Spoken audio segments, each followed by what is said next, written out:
Good evening, welcome to this week's edition of Gaelic Weekly Live. Tonight we look back at the weekend's fixtures, we look ahead to next weekend, which is action-packed. And we're joined as well tonight by Damien O'Donoghue from Northern Sound and Mayo, Ulster, and also Paul Fitzpatrick from the Anglo-Celtic. Gentlemen, welcome. Thanks a million for having us. Thanks for two Calvin men. Oh yeah, sure, what more could you want? Sure, not a short trip up the road. So look, we'll be looking for your worldly advice on all things GAA over the next hour or so. Wiley, you know these men. Well, I've met them a few times now, doing me various spells in Cavan. But I helped times with Paul there and bumped into Damien a couple of championship games with Killing Cavan. Along the line, yeah. Would you say Cavan men are as miserable as they say there? No, I've nothing but good things to say about Cavan. That's because he came away with loads of money. I know but good things to say about the Cavan people. Because Damien, you haven't met him much, but you know him well. You're always strong then too. Look boys, just go easy on Wiley and Jib tonight, obviously after a shock defeat yesterday at the hands of Monaghan, you know. Didn't take as long. And meanwhile, you were of course, quick and mad, hey? Weekend for the underdogs, boys, Monaghan and Fermanagh. We'll get into that, but you were both in Healy Park, so disappointing. Listen, from Tyrone's point of view, like as a supporter, it was disappointing. Like we didn't get going at all. You know, in fairness to Monaghan, like Malachi had everything till a T. Like his matchups were spot on. There's some of their players, like Fintan Kelly picked up Peter Hart, and I talked about him in the league game. He had 3 points after 10 minutes. His first attack yesterday, he just put it straight over the bar, and you know he really trolled Petey Hart the whole game. Petey was frustrated at the end, and got sent off. But listen, maybe I'm trying to put too much of a positive spin on it, but I spoke in here last week about my heart said Tyrone, but my head said Monaghan, and I said, even if Monaghan did turn us over, that maybe the back door wouldn't be so bad for Tyrone, because as I've said, this last 2 years they've been head and shoulders above everyone else in Ulster, and the minute they've got out of Ulster, they've been turned over 2 years ago by Mayo and Croke Park, and the Dubs gave us an awful hammering last year. So I'm trying to turn a bit of positivity into it, and maybe going on the road for this Tyrone team, and playing different styles in different towns might suit them, like it has done Mayo for a couple of years there. So, I don't think it's going to be the be all and end all, but it was disappointing yesterday. It was one of them days too. Everything just went right for Monaghan. I mean, Vinny Corey rolled back the years. Desi Moon was hitting scores he wouldn't hit again. Monaghan's goal was as good a move as you'd see anywhere. And Conor McManus's point has probably scored a championship already. Yeah. Fabulous. Like nine times out of 10, if a forward shot from there, you'd be shouting at him like, what he had. But when it's man, you wouldn't shout it. You don't mind McManus did it. He's one man. You can do that. But listen, Monaghan really rolled back the years. Like I was just saying, it's a long time since Vinny Corey, Desi Moon, Darren Hughes have all been fit and flying on the same team together. They're so powerful.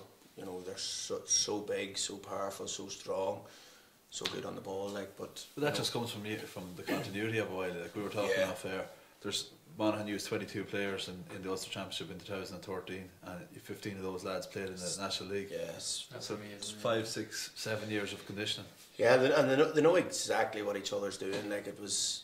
I suppose it's another thing. Like we keep hearing the knocking about defensive football and teams setting up defensively. Like I keep saying to ones that don't like it, like this is modern football. This is modern day football. The 14 and the 15 men behind the ball is how the game has evolved. And until someone comes out with a tactic that's constantly going to get the better of that, that's the way it's going to be for the next number of years. But I mean, 2 teams set up yesterday.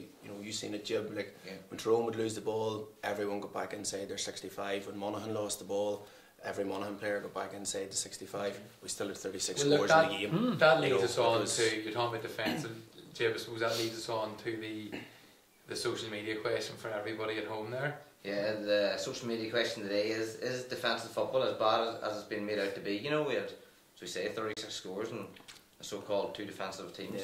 Yeah, I suppose so. Is defensive football as bad a look as it's meant to be? We go into the other games, but it'll be interesting to hear everyone's opinion. It seems to be something that we kind of talk about regularly on the show, along with the black card. And Marty's not here to talk about umpires tonight, but it's constantly something that we are referring to. So look, we'll get into it. Just a bit of background, Paul, you're obviously with the Anglo-Celtic, you're a journalist for them, you're involved with Ulster as well, so I suppose just give us a bit of an insight into Cavan at the moment. What's the thoughts? Are you sharpening the knives for Matty like everyone else seems to be when they're not going that well? How long is this show? No knives left to sharpen. we had a thing in the paper for the New Year issue. We had a wee fact file, and it was, you had to pick out various sports stars, local sports stars to watch, and various little things. And one of the questions was, if I was Matty McLean, and I would. We got some very interesting tweets given that time, as you can imagine. I think you know, I've been a critic of Matty McLean since he came in, because I think he alienated some of the supporters last year when he came out after the defeat to Tipperary in the qualifiers, and he said that it wasn't a disappointing year. I know Cavan, no supporter wants to hear that from a season where you only win 2 games and you get relegated from Division 1. But I think that we saw he bared his teeth a little bit more this year, and I think that the team reflected that. They were a little bit more steely in the league, and looking at it, they were very tame against Donegal, terribly so, like totally insipid. But I have to say, when I looked through the programme for that Donegal game, I said to myself, if that's all the man has to work with, you know, we're missing probably. I would genuinely say, if all the best players in the county were available for Cavan, you'd see about a dozen of that panel would make it. Like, are you missing midfield is a big problem? Midfield, like if you go back to 2016, in my opinion, was the best Cavan team in the last 10 years. That was the year where Cavan had everyone fit and available and going well, and they drew with Tyrone. They beat Armagh in the first of all, they got promoted, then they beat Armagh comfortably in Breffni Park, and then they drew with Tyrone, and fair enough, the wheels came off in the replay. Still scored 2-17 in defeat that day. But of that 2016 team, Damien, you'd know more better than me, but you're missing solid lads, 26, 27 years of age, like Fergal Flanagan, James McEnroe, Eugene Keating, David Givney, Liam Buchanan, Michael Argo. These are big 6'3" fellas, and they don't grow on trees, and they've just been too hard to replace. And this year we lost more players, like we lost Jerry Smith, Joe Dillon, Niall McDermott. These are quality operators, Ulster under 21 medalists.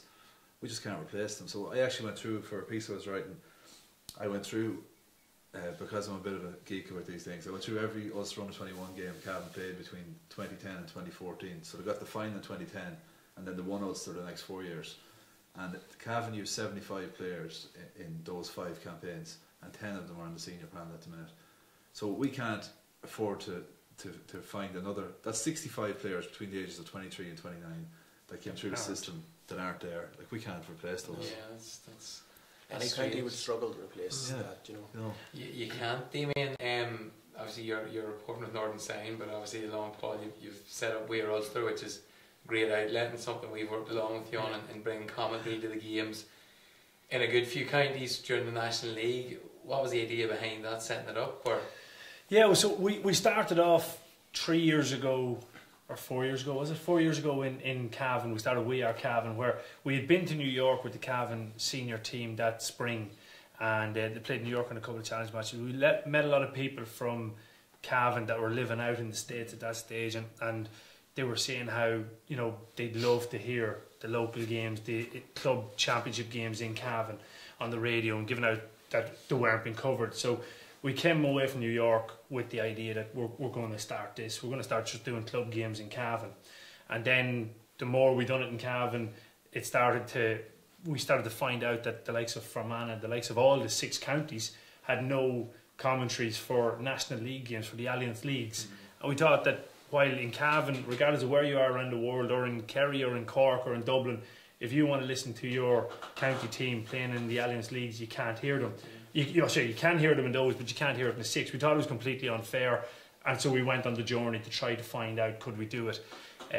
We were lucky enough, well, not lucky enough, it took a long process, and we got negotiating with Croke Park. We gained the rights through Croke Park, and we then teamed up with the likes of yourselves and the lads in Down, in Antrim and in Derry, and we teamed up with the boys from Team Talk as well. They were coming in on Tyrone, and in Armagh we had a team set up as well, but Armagh and Tyrone decided to go separate ways, and the county boards didn't want it, but that was their prerogative. But the whole idea was basically bring additional coverage, bring the games to the people who want to hear them, and we felt that there was a market there. We still feel that there is. So look, at year 1 has been an absolute massive success. The numbers were greater than we expected you know, and Allianz came in thankfully to support it, and they were delighted with the numbers as well. So hopefully it's something we can grow along with our podcasts as well. So it's, look, at the end of the day, probably no different than the three of you guys. We love just talking football. We love being at football, and the more we can do it and get at it, that's all It's we really brilliant. want to do. And like the service has been, I mean, your podcast is excellent. Obviously, then Becky Vogue is a contributor from Man as well. Chatting that man today, actually, just now when you say that. Did he have plenty to say? Well, it was kind of a personal one, so I'll not go on. Alright, we'll say that. But you know, the comedy has been fantastic. Like, I know, Lads, we're in Enniskillen here now. So, fill us in exactly how good of a footballer was Decky Bogue, because he talks a great game. well, let me tell you something. Declan's a good friend of mine, Paul, right? Declan, that man there has clubs and counties galore, but I still don't think he would have the number of clubs that Decky Bogue's had. I mean, you're talking, in Fermanagh alone, he's at 2. I mean, he's went to Australia, he's went to London, he's went to America. The man has clubs all over the world. Sought after man, you see, that's what happens. People that sought after different clubs, different I think, cities. you know, That's what Mickey Brennan always says, but it's not believable. He's a journeyman. He's a big journeyman. Yeah, he is. But then he has the talent to back it up. Not that you don't, Wiley. Thanks, Ralph. Mickey's Back got of the say talent nicest to back it up. things. He's from the back of the mountain. He's the back of the mountain. Two next to the front of the mountain. But Tampa, we would claim that Tampa's the front of the Depends mountain. what way So you're next to the at. back of the mountain. Depends what way you're at, I suppose. I should have come over the road to use when I was a cub instead of. You should have. We gotta give you a game on it. Aye, well. You ready to get a game? Right, boys, we look back. We'll take a look back at the game yesterday between Monaghan and Tyrone, which we briefly discussed, but we'll go in through the ins and outs of it after that. We've some video coverage here that Paulie's going to play, and we'll be back to you shortly.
Okay, so Monaghan 118, Tyrone 116, lads. On Tyrone's home patch, of course. Wiley, just where did it go wrong for Tyrone? I mean, they were very impressive in the first 15 minutes. Aye, first Tyrone started well. I think the 5 points on the board after 8 minutes, and then it was the 28th minute before they'd scored again. Sparky too. Aye, you know. And tried their best to keep Bradley. There was a tight breeze, like, and funny.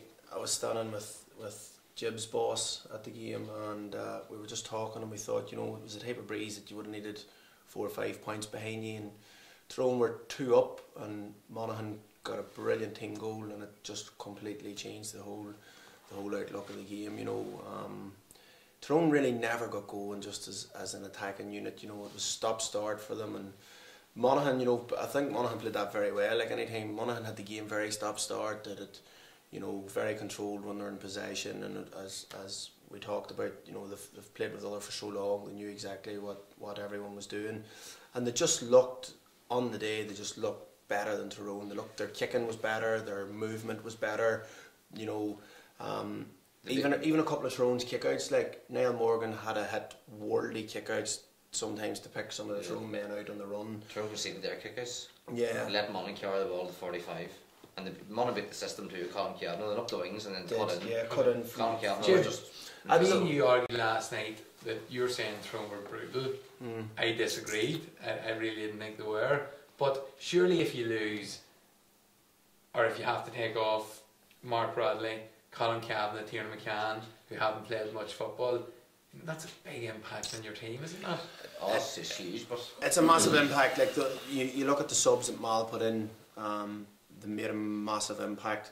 You look at the subs that Mickey put in, he had to take one of them back off again. There was no impact whatsoever from them playing. I think it went to show me certainly that if you're playing the likes of Monaghan and that, if you're not 100% fit, you can't play. Wasn't it a risky call? Yeah, three of Starting them, three boys that weren't just... that weren't fit. They weren't sharp enough to do it. But even in saying that, boys, there's 65 minutes gone. Skeet kicks that free in the 45, or kicks the 45 to equalise it. I turned to Sini, and my wife was standing with me, and he says, "Not a chance. Tyrone's losing this game now. They've come back level here. 5 minutes to go." Monaghan reeled off 5 points in the trot. Like, Damien, completely. I suppose, like, you look at the game, you know, I mean, surely Mickey Hart's around long enough now. He gave McInnesby the run of the pitch. No, I mean, was that not? See, Mickey Hart for me, like one of the greatest managers ever, but he seems to be stuck in a plan that you know, once he makes a plan, he's not altering it, and I think that sometimes can be a huge advantage, but sometimes you have to be able to twist a wee bit. I thought that was a silly enough move too, in fairness, and I thought I'd have thought if it became more of an open, expansive game of football, it would have suited Tyrone better. I thought Tyrone retreating back really suited Monaghan because it was predictable. It became, we all expected that. I thought if Tyrone had been able to create a high press, it would have thrown them off their game. Funny you said, David, because like I spoke to a couple of boys about this during the week. This Monaghan team, whatever it is about teams that set up defensively against them, Monaghan can beat it. Monaghan have a knack, but when teams press high against Monaghan, they seem to struggle about it. You know, when whatever it is about them, like, and Tyrone pushed up for a stage when they had to and got it back level with 5 minutes to go, and then just seemed to revert the type again and drop back and just invited Monaghan on. And you know, Walsh kicked the point, Manzi kicked a couple of frees and kicked the sublime one from the sideline. But and listen, you know, hand on heart, like the scoreline flattered us yesterday. You know, the goal we got at the end put a bit of gloss on it, but Monaghan were an 8-10 point better team than us yesterday. Like. Even the score, it came down to one thing. The end up was nearly Roy Beggin's free kicks. You know, that's what came down now. I think the big thing, like, not cutting you off, Paul. Malachy got his matchups spot on. Fintan Kelly on PD Hart, you know, Vinny Corey worked out. Vinny Corey on Matty, Desi Moan on Niall Sludden. Like, they had the matchup. The only real matchup probably that he struggled with was through Wiley on Skeet. Skeet had given the runaround, but Tyrone just didn't get enough ball. The funny thing was from that, the matchups, and it was, I think a lot of that came from the league game. There was a huge emphasis in Monaghan about beating Tyrone in that league game earlier on in the year, and it was that we need to prove we can get one over on these boys. And I think Malachy used that. He learned an awful lot from the game, even in victory, which sometimes is difficult. And I think Malachy, if you look at it on the two games, he definitely had the edge over Mickey Hart, and he's turned into an unbelievable manager. Monaghan have an unbelievable record against Ulster teams, even in the National League. Serious. I think they've only lost something like 3 out of 7 against Ulster teams. Where football is generally more defensive, you know, and whatever it is, they put so much width into their play as well. Unbelievable, and the way they were cutting in, and like, I was actually surprised yesterday because I'd seen him play a couple of times this year. Young McCarthy of Scottstown, and you know, he was named yesterday to start, didn't start, and then him and Colin or Walsh come on, but they offered serious impetus when they come in. Like, it was compared. Maybe it's the go faster hair, was it? I tell you what, he doesn't need it, because I think he's probably one of the only players I've seen that's actually faster carrying a ball than he is without it. Like, he's He's so Yes, fast. There's a lot made, just that Paul might bring in this point, that there's a lot made about these Monaghan players being based in Dublin, but we were just talking off air, the point that I suppose they train basically at Anayala or just outside Clonterbret, so they're really, Dublin, it's really not that far for them to travel. You know, a lot of counties you would be travelling that. I mean, God, I'm sure the McHughes and McBreardy's travelling from Kilcar into Letterkenny or Donegal Town. Have a longer journey. So there's a lot made of that. Look, they've got continuity, as you say, but it's maybe not as big a deal as. Well, they're probably thriving off that because everyone. I get the impression a lot of people around the country, Monaghan's near their second favourite team now because it's all about the small population. But I look at it's sickening as a Cavan man to see that. You can't deny it, but you have to hand it to them. And I think what they have as well, and you can't put it into a team, is there's serious characters in the dressing room. And like Cavan people have been saying for years, so we were lacking a bit of leadership on the field and lost a lot of close games.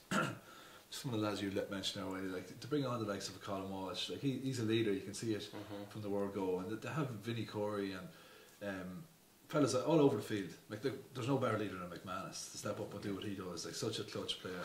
I think that's probably overlooked as well. To just have that leadership. Something I noticed too. It's the half time. Tyrone came out in drips and drabs, and something they never do. Something Manny would never let happen. Yeah. I suggested they come out in 3s and 4s and. Just wasn't their day.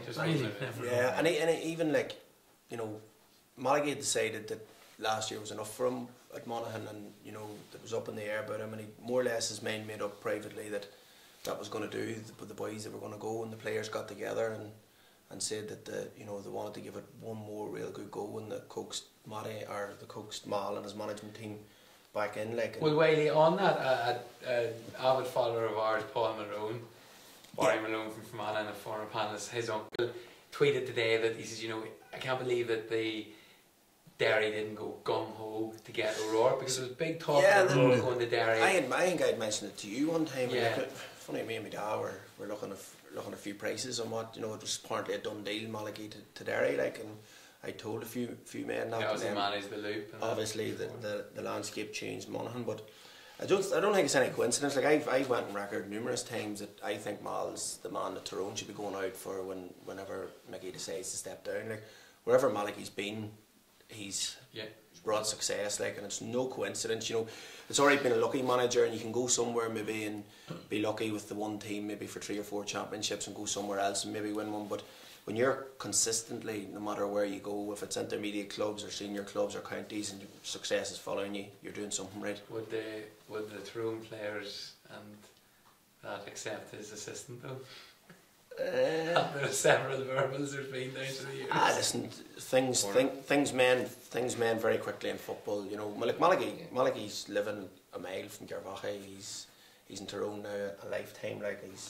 He's an absolute gentleman. I just think he's the main man. I think he's brilliant. Okay, well look, we did on the next game. So we did a chat show on Thursday night announcing the Fermanagh team live on air. So it was through Club Ernia, so it was great, and we had Benny Tierney and Joe McMahon up along with myself and Marty, 2 All-Ireland winners, but they both got their tips wrong, and I'm glad to say me and Marty both got them right. So we'll go to the highlights of this next game between Fermanagh and Armagh from Bristol Park on Saturday night, and we'll be back to analyse it after this. Minute speed, ball not given to him. That's great play from Declan McCusker. McCusker with the shot, does it have the accuracy? It does. Ball into the fullback. He's Conor Macklin. Chance of a score for Armagh to open their account. Shot comes in over the bar. It goes. Mulroon thought about giving it inside. Referee had whistle and mouth. Didn't blow it. Goes for the shot outside of the boot. Super score. Lovely ball into the unrunning Ryan Jones. Jones trying to take on his man. Big, strong, powerful player. Goes for the shot from distance. The Fermanagh crowd like it. McShane still going, driving at this Fermanagh defence. McShane still going. Tries to play the ball. Lovely play from McShane. Offloaded it brilliantly. Great score from Armagh. Lovely play from Sean Quigley to find one Donnelly, whose good feet. SO2 E does this man. Ryan Jones may go for the score. Ryan Jones gets the point. It's Fermanagh 6 points, Armagh 4 points. Mulrowan looking for help, found it. Sean Quigley has time to steady himself. Goes for the shot, doesn't suit the right footer. Sean Quigley has a right foot. Not of a normal disposition. Great score from Sean Quigley. Cian Connor spots the run. It's a good pass. shot comes in, does it have the accuracy? It does. Super score, the obligatory fist bump. 10 points to 4. Fermanagh lead by 6. 20 minutes left. And eventually the free will be taken, and Rory Grugan leads by example, pops it over the bar, the deficit reduced to 5. Into Seamus Quigley, judges it beautifully. It's all opened up for Fermanagh. Socrates just flicks it up beautifully. Chance of a Fermanagh goal. Instead, Fermanagh get the point, extend the lead to 5, and Seamus Quigley has got his 5th of the day.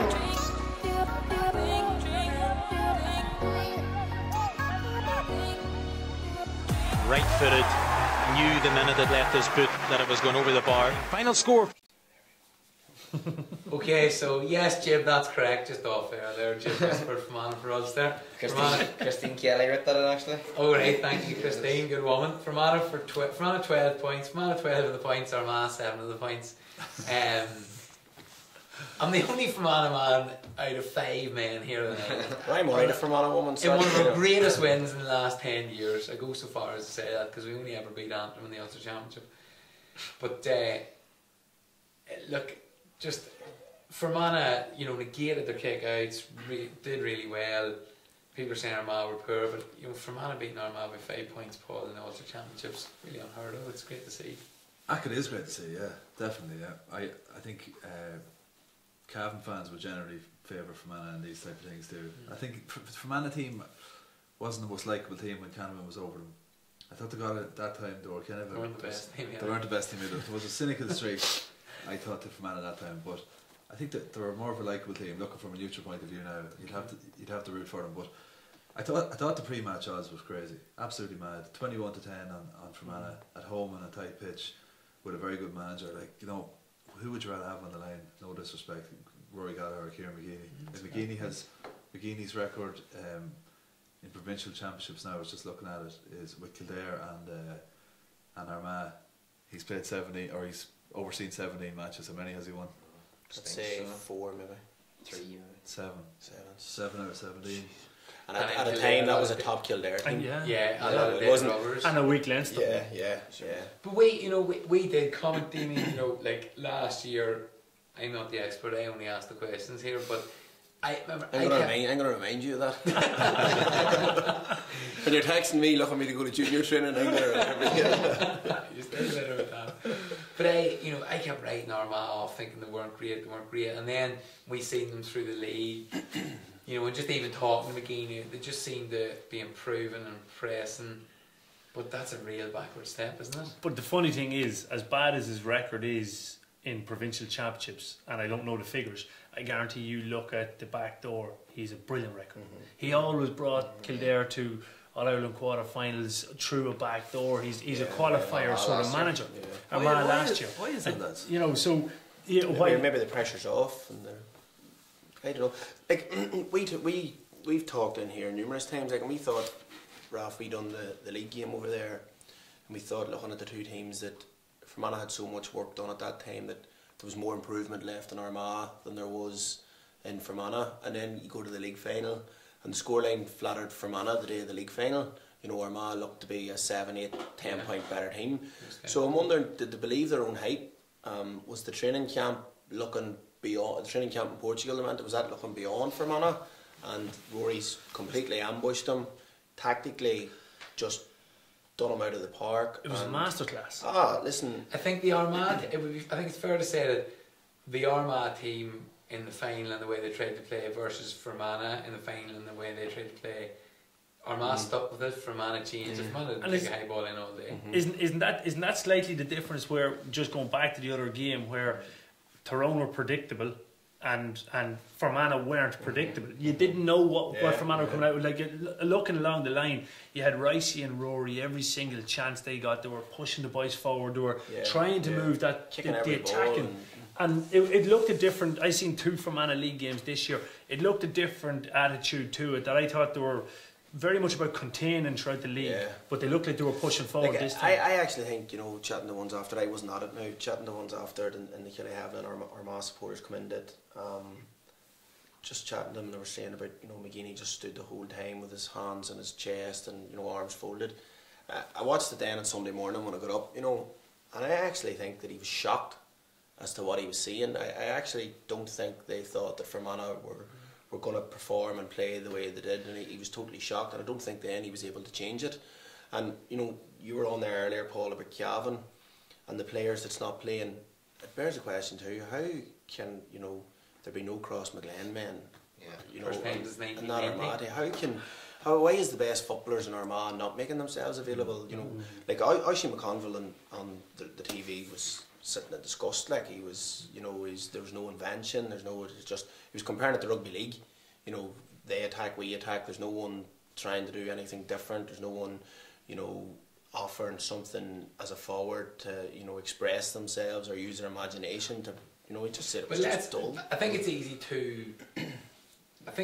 to, and we do it, you know, go to the negative on a game, you know, like, and we have. No, but I mean, he was comparing Armagh players. Just he was, you know, way. Oh, but even my line of question at the start was about Armagh being poor. You know, let's give credit to Fermanagh. Very much so. I mean, Declan McCusker from Henry is playing out. It was absolute skin. You know, every line of the field, I thought Cian Connors was brilliant. I thought Cian Connors was he was superb. But again, like the difference, get your best players on the pitch. And you know, get your best players on the bus, and then figure out where they're going to sit. Like Shimmy Quigley, they've, you know, is knuckled down, and they've got him on the pitch, and he 6 points, and that was probably the difference. 6 points, and I mean, you know, actually a threat in the ground and from play as well. I suppose, you know, if Fermanagh's midfield, Owen Donnelly seemed to be back to his best as well.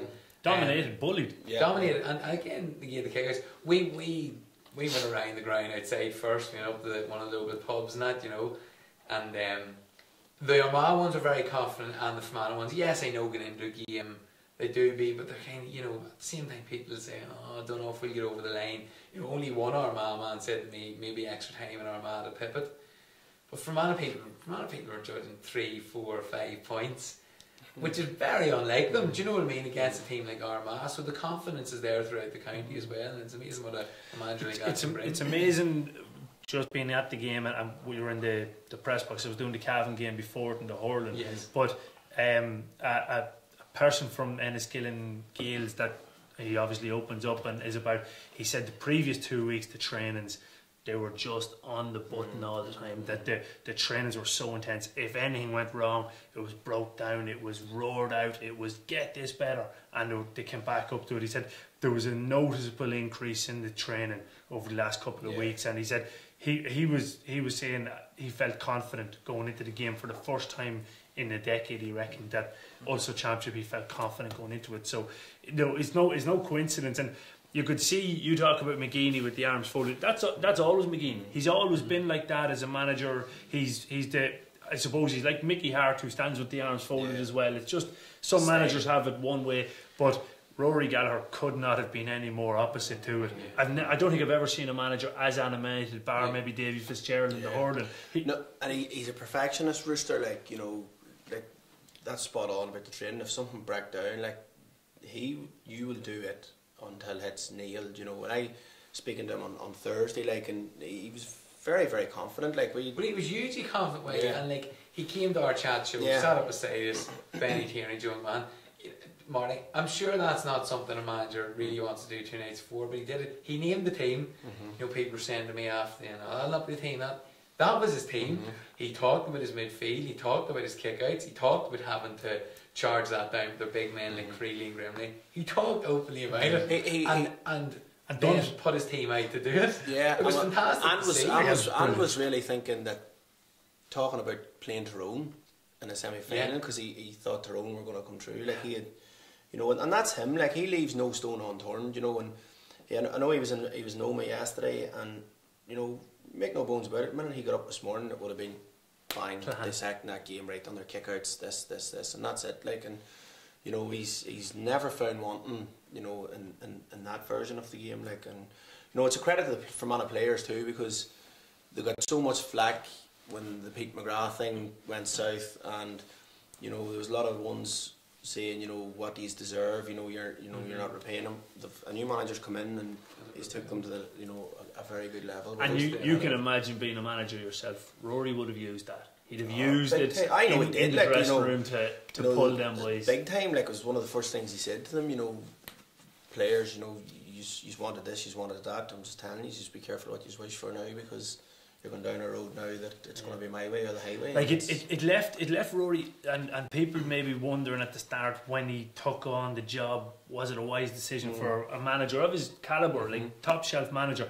But it left him in a wonderful position, because he could say to the players, lads, he's ousted the previous manager. Now, you try and turn against me here, or don't do what I'm saying. It's going to make you look bad, not me. He was on a winner. It was a shrewd move to take it. I thought. The thing with him, like, it doesn't matter if you're number 1 or you're number 35. If you step out of line, or if you're not pulling your weight, or you go, he calls it. Like, there's no, It's black and there's white. no letting men away because he's a star, that he's kicking you 10 points or whatever it is. Like, it's his way. Get on with it. Anything on social media there? That's a show. Yeah, we do. Paul McIntyre, this is just a little question. I think most teams just don't know how to get the balance right. The change from defence to attack is very difficult and takes time to perfect. Monaghan, for example, are getting it right, as they have had a settled squad for the last few years. That's Paul from We Are Ulster, commentator. Good man, Paul. Niall Cox, as good a display of score taking that has been seen in a long time. Sludden, Moan, McManus and McCalliskey, all with absolute beauties. Very little being mentioned of Niall Morgan's challenge, though, since the game. Lucky boy. Yeah, let's talk about that. I mean, I was talking with my father-in-law, he's been around a long time. Be chatting with tomorrow, so we'll be chatting. Well, you can talk about this. We'll dissect the game. But we talked when he says the only way he got away from it was because it was kind of across the body. He did, right. What was the yellow card given for? That's what I don't understand. It's a black card. If it was a trip, it's a black card. Sorry, the point. Sorry, but his main point in saying that he got a yellow was the fact that McLaren got the ball and was trying to delay things. That's irrelevant to the actual incident. That's irrelevant. Morally, it's relevant, but yes, in the rules, it's relevant. Give McCarron a yellow card, but it was a black or a red card. And for me, it was a red card.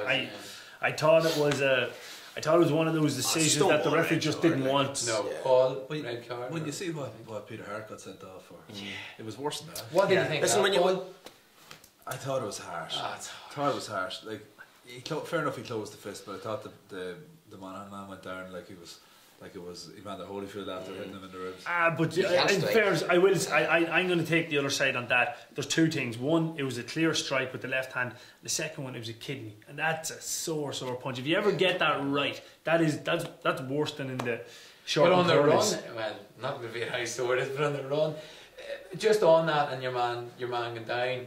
Unfortunately, on Saturday evening, seeing a fair bit of that.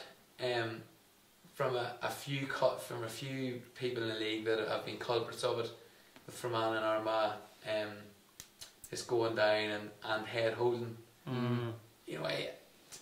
That's. Do we like to see that? I don't think we do. That's the game across the water. I don't like it. I don't like it. It frustrates me, and I hate to see it creeping in. The unfortunate thing is that the reason it continues to happen is because it's beneficial sometimes to your team. Of course, and that's the simple reason. It's will to win, and you're willing to do something like that, even though you might look back on it after the game and go, "Oh, geez, that's embarrassing." But if somebody gets a red card over it, you'll feel it justifies it, and that's where the rules need to legislate for the likes of that. Yeah, like on the Morgan one, like Began was booked in the first half.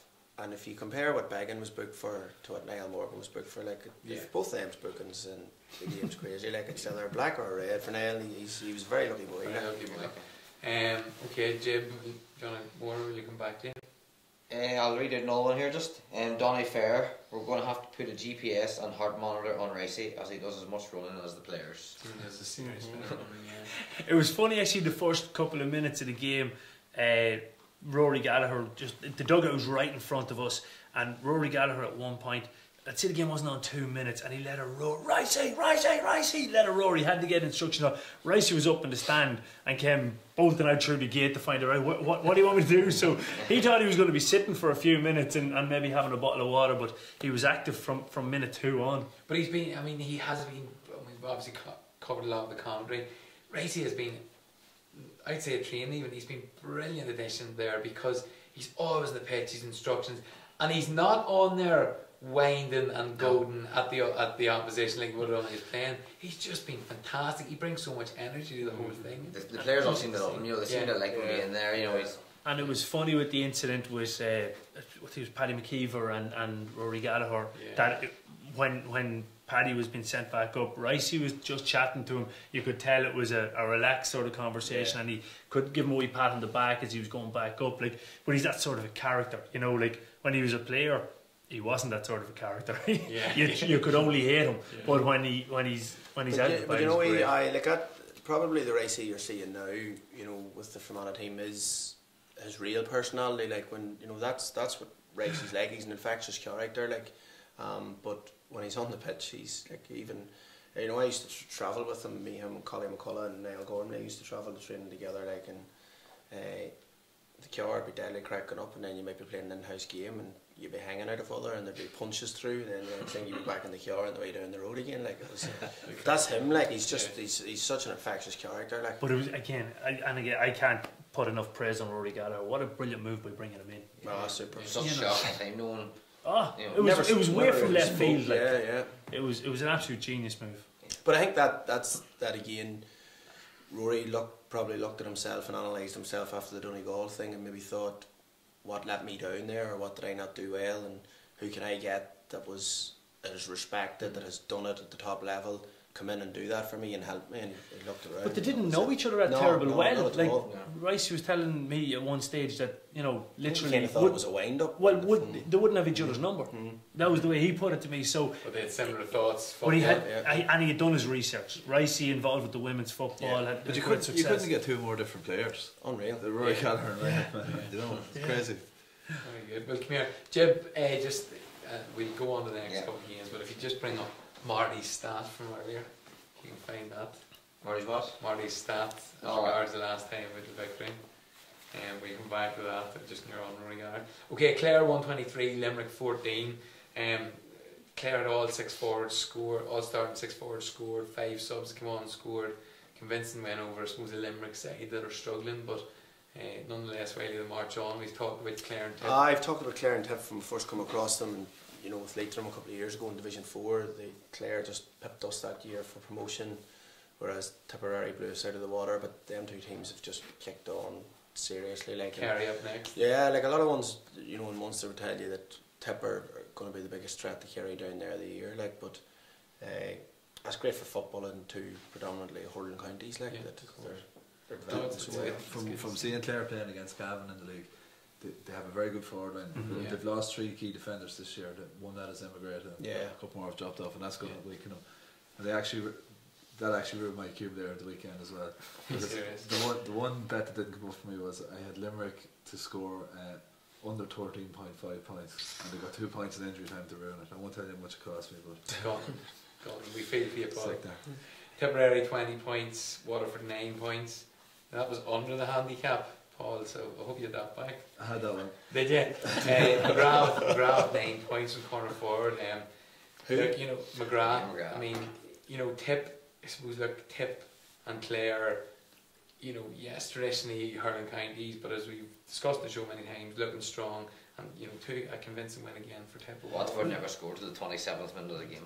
27 and Tip not at full strength. Sweeney's still not in on the team. There, no. You know, another phenomenal full forward for them. So, like, their forward line is the envy, I'd say, of a lot of counties. Yeah. Like it's hard for the likes of Waterford and that. You know, I think Paul White got worried last weekend or the weekend before. Like, and he's their talisman as a forward. Like, and he missed it. You know, it's hard for the likes of Waterford and that. And on top of that, the way they're going, like I seen Waterford against Antrim this year, and geez, you talk about defensive football. Gee, they had everybody behind the ball, and they tried that against Tip as well, and just still didn't work. So you wonder, you know, what do you do at that point? Like, obviously, the way I'd see a blanket defence, you set that out because you believe the opposition is going to be better than you, and you're trying to curtail the space that they can get into.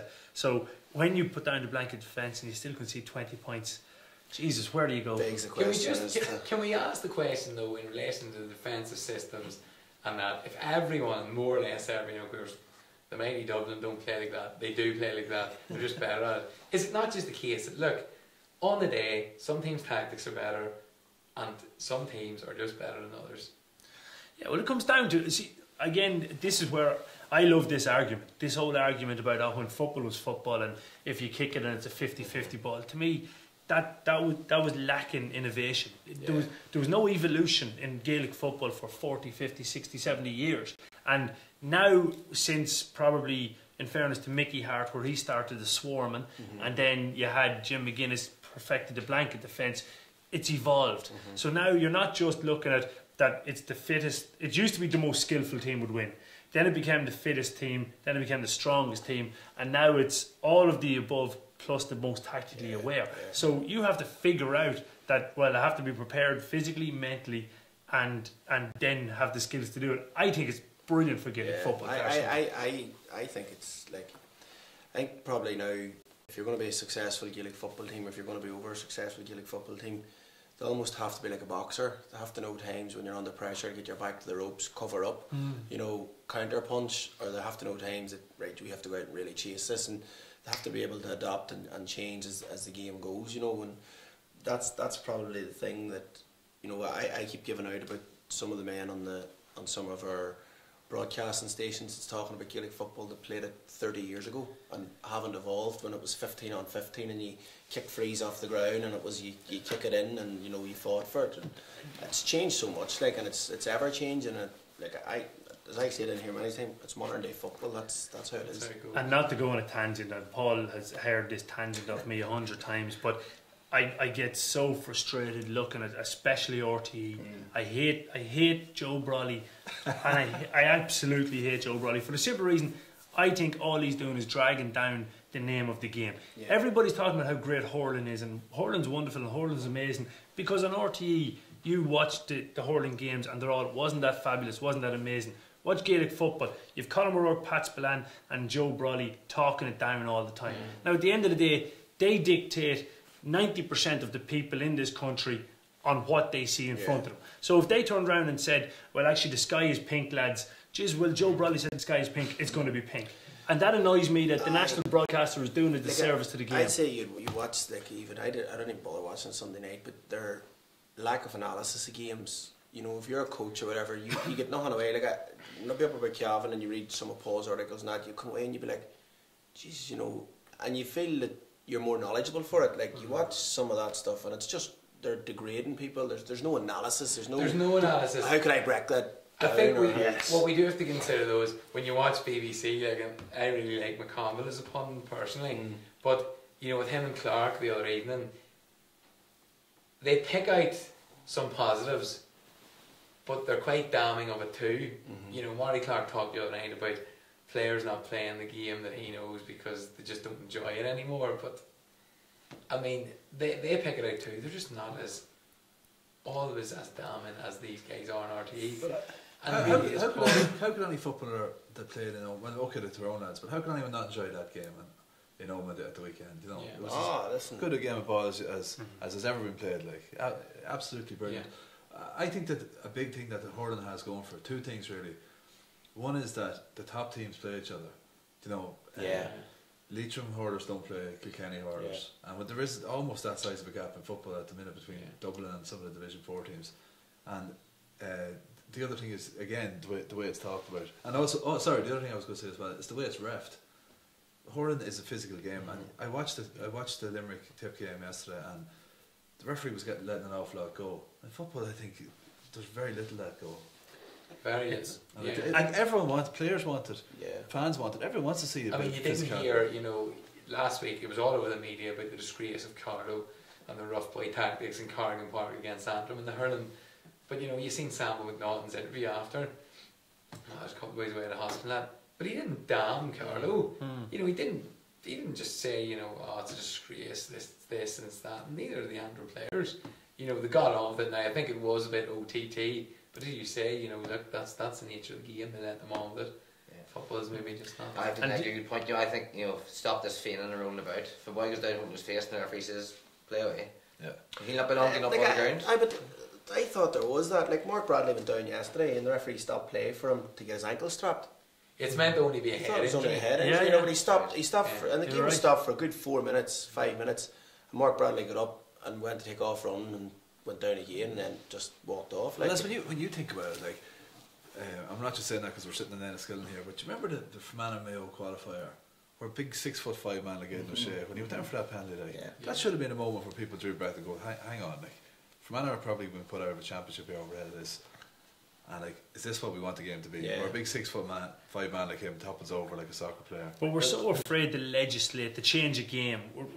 We're very slow to changing the GAA with that. Like, and that should have been a watershed moment. I think we're a society that generally fear change, and if someone is doing something different, even as a coach or than what everyone else is doing, people automatically think, oh, that's wrong, because you don't know about it. You know, and you'd rather, you know, it's nearly a society that'll say something negative rather than go and, geez, what are you doing there? Well, there's a man the man that normally sits in that seat there, Paul Knight. He played in that game against Mayo, and when he was interviewed, Marty O'Brien. Brilliant, I know this. Yeah, when he was interviewed after, he said, you know, do you feel sorry for that? He says, no, well, Aidan O'Shea drives around the sponsored Volvo all year. He says, I don't, so no, I don't feel sorry for him at all. Like, Jesus, if he was here, we wouldn't get stopped anyway. But look, we'll move on. Look, we've covered the games. We're going to move on now to the Legends of Ulster board, boys. So, love him. Just while we're waiting too, go ahead, Jib. Luke Donnelly, Jib, tell them from Manamain not to get carried away with their first round victory. Alright, Luke, alright, settle down. Kathy Donnelly, my sister, just because Tyrone got knocked out, Luke. On our question, Kieran O'Doherty, a good viewer it is. Yeah, Doc. Answering your question, folks, it all depends how a team sets out in the system. If they overdo it, and the frustration kicks in with the supporters. Yeah. That's fair enough. But if you're winning, does it? Oh no, You know, supporters want to win. That's it. That's it. They're there for the bit. Paul, There for the Even victories. that game yesterday, I left Healy Park thinking that was a shit game. I did not Really? enjoy it. Probably because Tyrone was frustrating. Then afterwards, when you watch and you see all the reports, you think, well. See, I think we're at it as supporters, and then you sit down and watch it again, and you probably realise, because you're caught up in the moment as a supporter, and then you realise how good a game it is. But you know, to switch it to the Garrison game, like, you know, there is, I can understand the purists, because like I watch very little soccer now. Do you know, I watched a bit of the Scottish Cup final the weekend, but I'm really looking forward to watching Liverpool, Madrid, because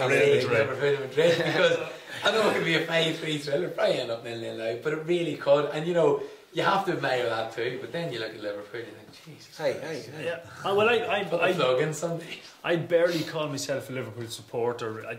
You know, if it's not entertaining, I wouldn't watch it. Depends what end of the table they're at. Well, it just depends. Like when Rafa Benitez was over the team, I didn't like Liverpool.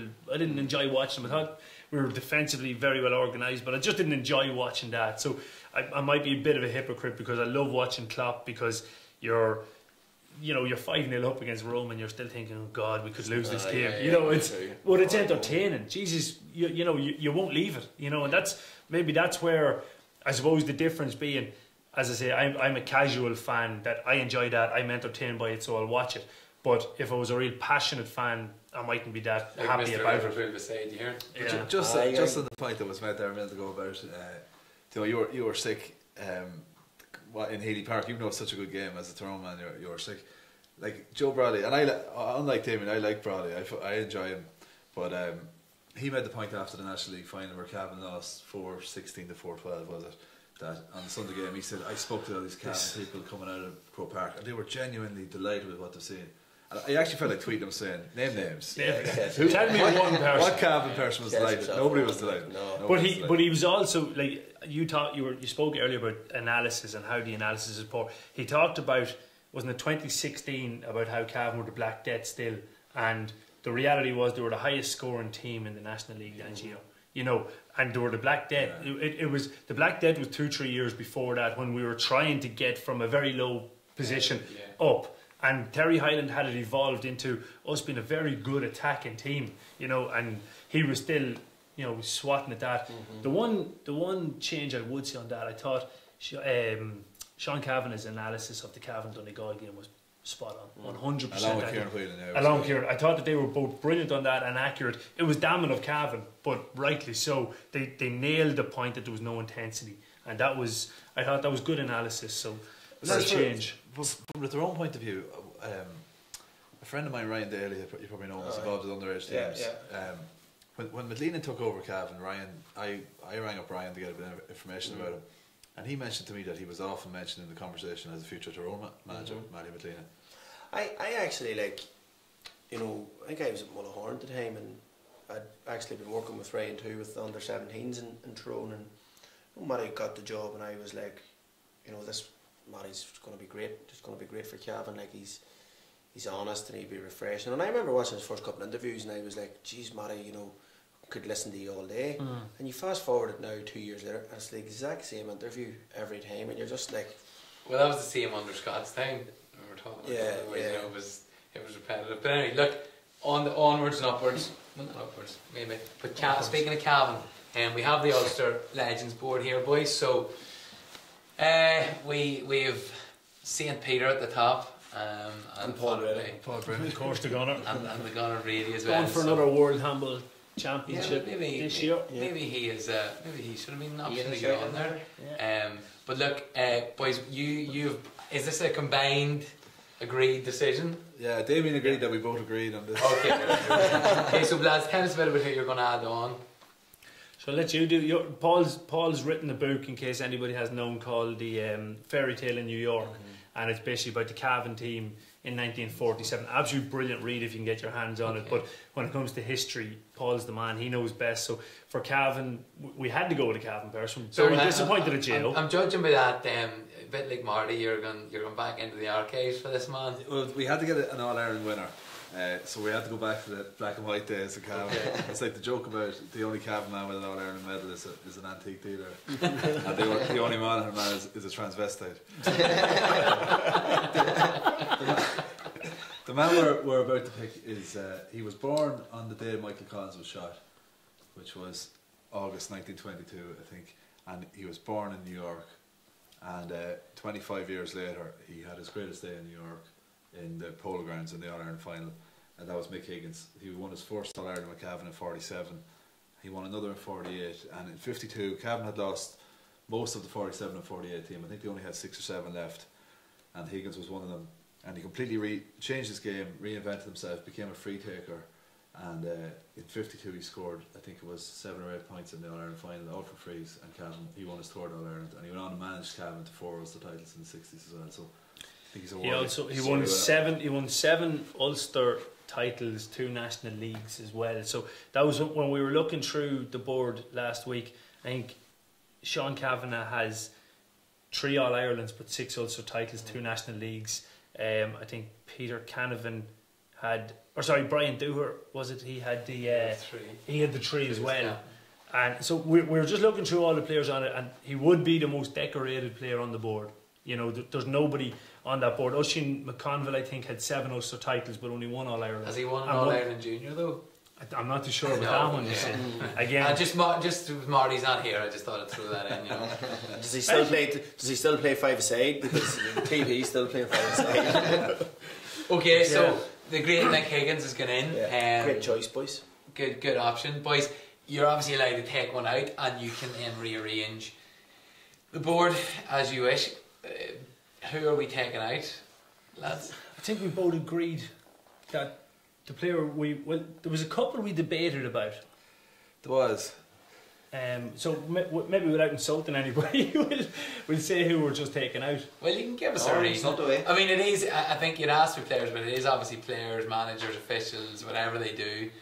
Yeah. But who? Well, we went on the precedent of players. Okay. Yeah. Look, we can't take out God. We can't take out Tohill. We can't take out Kavanagh, because I just said to Damien on the way down the road, I think he's the best player I've ever seen, Kavanagh, for just getting the job done. Great winner. Mickey Linden, you couldn't touch him. Brian Dooher, Oisin McConville. Really, it's very hard to go against anyone, but we decided to go against Jim McGuinness. Yes. Okay. That's Jimmy's losing matches. Yeah. Jimmy's been taken off the board by us this week. Just basically on the playing career. We thought didn't maybe just do enough. But if you're thinking of his managerial, I mean, he took a team. You talk about Harry Henlon, but God, he took a team that was hammered by Armagh in 2010 and All-Ireland winners in 3 years of. Well, that's it, and that's kind of like the way we were looking through it was that it, you know, if we decided we'd make the board just about footballers. Okay. Yeah. You know, so we both rang us and said get McGuinness out of it. Yeah. Just on a change of that, boys. Do you think we've seen the last of Jimmy McGuinness involved in inter-county Gaelic football? I think so. It depends.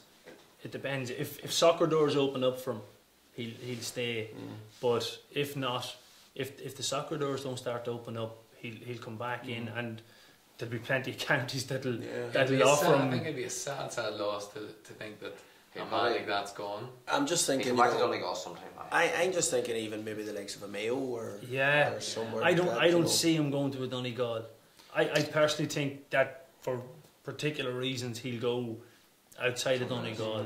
I think that there may have been bridges burnt, you know, with some people in the county board and different things, that while he was so focused and so determined to get what he wanted, he didn't mind who he upset getting there. And I think you can do that once. I don't know if you can get back and do it a second time. He was obsessed with it then, like, and completely. Just, you know, like just reading. I've read his book. I just see it on the table there, and you get a glimpse of how obsessed he was. Now, on another tangent, the title of that book, Until Victory Always, does annoy me, because in one of the chapters later on he talks about the All-Ireland final against Kerry, where McFadden gets the ball and he was about to score a goal, and he was like, no, don't score, not like this, don't want to win it like this. And then you call the book Until Victory Always. You know, I just thought, an absolute brilliant read, a great book, but the wrong title for the book. Look, you've Mick Higgins in 10, but I mean, do you want to put him up the board and rearrange it a bit here? Or? Again, completely neutral, because we're completely neutral people. We're looking at his achievements, and we personally believe he should be at number 1. So we're going to put Mick Higgins right up to the top, because he's won more than anybody. God's coming down a little bit. Has Facebook crashed? Is it alright? How long has God been on top of the tree? Why are you starting his chest there? In fairness, the son of God has 3 world handball titles in that picture as well. That's it. Somebody get me one of them bags to blow in that bag over there. Okay, so I think God was in a 2. I think we agreed on that, wasn't it? Or you? We kind of debated between God in a 2 and Sean Kavanagh. So it was 2. It was 2 and 3 were 2 Tyrone. I'd say put Geezer down to 10 after what happened on Sunday. Or Saturday evening, I should say. And like, Geezer's not in there as a manager. He's not he's on that board as a manager. He's on it as a player. A hell of a captain and a hell of a player. But essentially, what we were just rearranging, that it comes down now. So Mickey Linden goes to 5, Ushin goes to 6, Brian goes to 7, and unfortunately Pete, who again I have to admit I didn't know, goes to 8. Don't say how we get into an awful handle about somebody not knowing him. We actually didn't get a chance to debate whether Chrissy should get above. No, Jesus. Put Chrissy up there. We're in Enniskillen now. I think leave this for man. Chrissy McCaig has done well in this. Chrissy McCaig has done. He's stayed at he's done well. I don't know how. That's it. And Linden in at 5. Between my tips and board choices, well, I do wonder if you boys are the experts or not. Yeah, we're pretty happy with that. I couldn't move Chrissy actually off it, or he'd absolutely kill me. And we're up in Derry on Sunday. Cavan on the 20s are playing Donegal in the curtain raiser, so he'd come hunting. So all right, so that's interesting. We like to mix it up. That's Mick Higgins at 1, Peter Cannon at 2, Sean Cavan at 3, Derry's Andy Toll at 4, the great Mickey Linden at 5, Cross and Armagh man Ashley McConville at 6. He wasn't a bad manager, still isn't a bad manager. Number 7, Brian Dooher. Number 8, PT Tracy.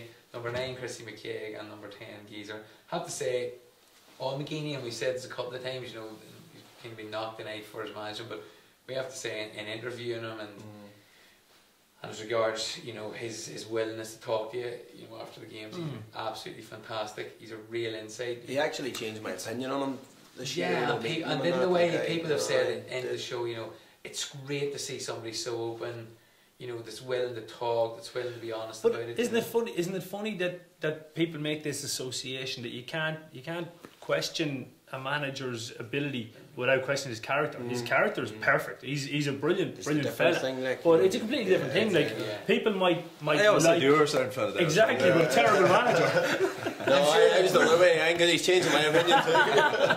I'm sure whoever's interviewing Jim Gavin every time must think, and about Matty McLean must think, right, well, I was going to ask him what way is he not going to work. You must practice the night before. Just on the changing thing, Paul. I meant to ask you this a few times over the years since I kind of got to know you. Do you ever go to a game now and just watch it as a supporter, or do you always be caught up in it as a reporter, or do you go to a game and watch it and report on it, and then nearly like us yesterday when you leave home and then you watch it for a second time, you're like, geez, that was a good game, because you're so tied up in your job? I've often wondered that. Well, look, I'll tell you, Wiley, I went to a game with my wife there. What game was it now? For some reason I wasn't reporting on it. I can't remember what it was. And I let an awful roar at the referee, and she turned around to me and says, I've never seen you shout at a football match before. Because I'm so used to sitting in the press box. The referee wasn't Maggie Farley, no. I know, we have a bad word said about Maggie. No, we didn't say a bad word about Maggie, we just asked the question. But no, I'd be in that mode now where I'm used to just sort of not losing the run of it. But when growing up, I would have been going crazy at games. But no, I wouldn't get the same enjoyment out of games as I used to get. Yeah, because you're nearly always your critical eyes came over there, the reporting eye type thing. Yeah, maybe under pressure. It used to be under pressure, maybe with a deadline or having to get something online or whatever. So it's kind of nearly an hour after the game before it can sink in. Yeah. How do you view Noel and Maggie and Joe, just when you're talking on the referees? Personally, because I'm involved with a team in Cavan at the minute, I think they're amazing. They're the best referees ever, and I'll have not a bad word said about them. Thanks, Paul. Paul, you're the real man here. You're going to tell us. But at Invercounty level, I mean, you've 3 quite high-profile referees. Yeah, I think every referee has their habits. I think Mooney's very fit and he keeps up to play very much. His habit that he has is, and this will be handy if you're ever managing a team that he's officiating over, is he tends to give the forward a free if he brings the ball into contact. If you watch out for that, if a forward has the ball and he takes on his man and brings him into contact, almost invariably Noel will reward the forward with a free. I think that's a little bit of a chink he has in his armour, but I think he's a good referee. I think McQuillan's a great ref. I know I won't say any other names around here that don't rate him. I never said anything negative for Joe McQuillan. Possibly the only thing I would have said. Me, you're right. The only thing I possibly would have said, and I personally think Joe is a brilliant ref. Between him and Noel, they are the best referees in the county. Brian Crowe was an exceptionally good referee. I think in my time in Cavan, Brian Crowe was, I thought, was head and shoulders above anything that I'd. The only thing that I'd have liked to see Joe McQuillan do was last year's All-Ireland final, in the final stages where Dublin kicked the lead point and 4, 5, 6 players drag Mayo players to the ground. I thought that the black card was introduced for dragging a player to the ground. Give 4, 5, 6 black cards. 14, or bring it down to 11 men, surely Mayo would have got the score. I think it could have changed the landscape. It was the opportunity to change the entire landscape. Now, nobody would have ever done it, and probably you couldn't even think of it. I didn't think of it in real time. It's hindsight. I'd have loved to see that happen, because I think it would have changed the landscape of the game. But and he has the profile to do, maybe. Yeah. That's it. But look at that. I couldn't blame him. I think I was at an all-county league match between Lacan and Castlerahan a few weeks ago, and she handled it brilliantly. She's actually turned into a brilliant referee. I actually thought Maggie was very good. Like, I thought she used to give a lot of soft frees, but I think her style has improved. She kind of. It was any like continued contact. You know, if a hand was left anyway in at all, or that she used to blow. Because I remember being at Mullaghorn and we had a couple of challenge games. We used to get Maggie to come in to referee them, because we thought, if we get to the quarter-final, semi-final of the championship, there's a great chance we're going to get her, and we're going to have to get used to her style. We didn't get her then, right? The word must have come in. She come in. But she is a very good referee, and I'll tell you what's actually very difficult. There are subtle differences between referee in the ladies' game and the men's game, and she can seamlessly go from one to the other without getting confused. I know a few referees in Cavan who do both and get very confused amongst the definitely, I thought Brian Crowe was definitely very good. You seem more than happy with your representation, so look, that's good to see. Look, just a quick run through of some of the bigger games. Tip and Cork, lads. Wiley, how do you see that going? Tip. It's in Thurles. Tip. I'll go draw. Tip all the way. Tip. Okay. The Maze of Cork continues. Down in Antrim. Down just about. No CJ or Where's it in Uri? I can't see Antrim. Down's home form is very poor, isn't it? And they've lost the. Well, they haven't had an opportunity to play in a long time. Last year was the first time. I suppose there's that space too of Geroyd Adams. Yes, Down's number 2 now. That have obviously. I read an interview with him on Friday and he talked about, when we had CJ and we had, there's still Weeb. That's naturally he was over Antrim or with Antrim. Yeah. I'm going to go for Antrim for the upset. Okay, Jim, I'll go down. Okay. Derry Donegal, who's that one going? 15-point win for Donegal. Yeah, I can't Donegal. Don't actually be surprised, but Derry will run this tight. I agree. I don't think that Donegal, a lot of their debutants seen Ulster Championship against Cavan, and that was not Ulster Championship. There was no intensity, there was no hitting. Derry are going to bring fire. You bring the Slaughtneil boys back into that Derry side, the young lads that they'll be hurting because they love Damien McErlane, that they'll be out to prove a point. I don't see it just being all that easy for Donegal now. It'll be a big upset. I don't either, but I just think that Donegal are operating at a different level. When games come down to the melting pot, you need more than bloods, guts, and thunder. Like you need quality all over the place, and I just don't see that in the Derry team. Even but you boys think it'll be run tighter with Donegal? I think it'll be tight for 50 minutes. If the handicap is 4 or 5 points, I'd say Derry probably beat that. But I don't think they'll just have enough to win. Yeah, I think they'll run them within a few points. Okay. Leitrim at home against the Rossies. Again, everything saying was common and hammer them, but could that be a wee bit tighter than? No. Like that? No. I'd love to say it was Chapman Emlyn on. Well, we met Emlyn Mulligan and he was looking fine fettle, so I'd love either to go to a man. Yeah, no, listen, I keep saying they're great people in Leitrim, but I think that the Rossies are going to be too strong for them. Is Ultan Hardy going off the Roscommon panel I saw somewhere? I'm not sure. Didn't hear that. Because I think the week in midfield, and I was talking to a Roscommon man who said that they might put Harney in, because he's not a defender. I thought he struggled in the league final at centre back, and they were saying he'd be the answer in midfield. I think that's the weak link on the Roscommon team. I think there's just massive relief in Leitrim that they got out of New York. They've got out of New York, so they'll play with the shackles off, but I still think that The Rossies forward line is just going to be too much. Too much. They've a fabulous forward line. Poor old Wicklow couldn't get the game in Ahram. Crook Park wouldn't allow Dublin to travel down there. I think we should all just walk out and protest. Funny, somebody's we're getting on our high horse and getting all excited. A group of Fermanagh fans today and said, "Wouldn't it be great if we got the Super 8s? And we got imagine in Dublin or Kerry or Brewster Park. Like that, smaller counties, it is a real shame." Would you believe actually? But I was sitting last night and I was just going over things in my head, and I was like, Fermanagh could get to the Super 8s here. All of a sudden, you're kind of thinking because if they lose to Monaghan, at least they've skipped the stage at the back door, and you don't know at that stage then, what can happen. There's a lot of weak teams out there. Yeah, and there's a lot of average teams. So Fermanagh are probably the pick of the average teams. Big time, big time. Well, speaking of that, and on a team we played this year, then just the one I'll go through last is Longford at home to Westmeath. Longford at home to Meath. You didn't ask this in our predictions for Wicklow or Dublin. John Evans could be watching this. You could put me in the spot here. Dublin. I think if John Evans was on the spot as he's seen on the Sunday game, he picks Dublin. Yeah. Well, here's another thing now. Longford and Meath. You work in Longford, you're training a team in Longford, and you told us at the start of the league they were struggling, they couldn't get players out. They damn near got promotion. Longford and Meath, this is a real banana skin for me. Funny thing, but you don't exactly send them where they like. Longford are better than some of those teams in Division 2 that Meath struggle with in the league. Their forward powers are better, isn't it? I called it. Mickey Brennan does the We Are Meath podcast, and so I get a bit of insight there. The Simonstown boys left the panel. A couple going to America. Meath isn't all right. There's a lot of problems in Meath there, and I personally see Longford winning this game.